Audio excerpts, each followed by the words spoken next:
Dalam pembentangan bajet oleh Yang Amat Berhormat Tan Bun, dia menyebut Lembaga Getah Malaysia berjaya membangun kaedah penggunaan gas stimulan. tapi pengalaman saya lama dalam industri getah dan sawit, saya pernah guna ni hampir 15 tahun dulu lah. Kemudian kita stop. Jadi sebab tu mungkin ada teknologi baru mungkin yang disebut oleh Yang Amat Berhormat Tan Bun tu yang saya tanya tu.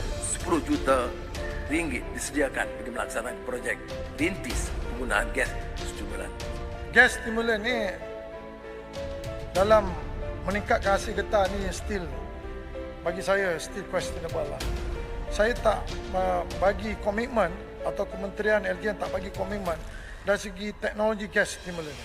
Tapi yang saya persoalkan, kalau dari segi belum pasti kajian dan effectivenessnya kepada industri, kenapa Perdana Menteri ataupun Yang Amat Berhormat Tan Bun membuat statement ketika beliau membentangkan bajet 2024. Jadi ini saya rasa sebagai seorang ketua negara, benda yang tidak pasti sepatutnya beliau tidak membuat pengumuman, kerana ini akan memberikan satu tanda tanya pada industri.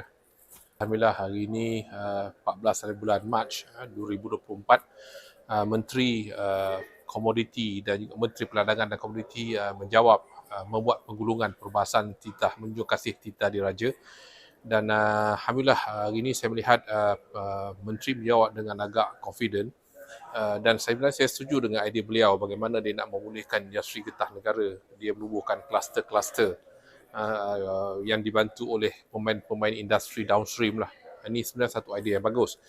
Cuma pertanyaan saya, Kalau ikut perhitungan saya 1 to 4 hektar, mana negara memerlukan lebih kurang 105,000 skill workers yang terpaksa buat kerja tapping lah. Dia macam penuai sawit sebab dia skill worker.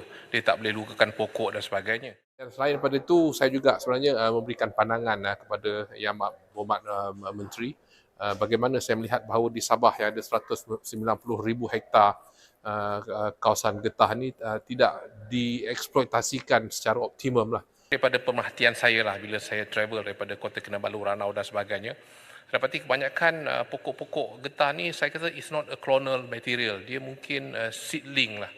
Dia kalau boleh kementerian dapat lihat balik supaya seedling ni kita ganti dengan clonal, sebab clonal melalui research dia punya hasil dia lebih bagus dan sebagainya. Jadi supaya kita boleh bantu industri getah di Sabah. Muhammad, kita ambil maklum pandangan tersebut dan kita akan maklumkan kepada LGM untuk melihat benda ini secara serius.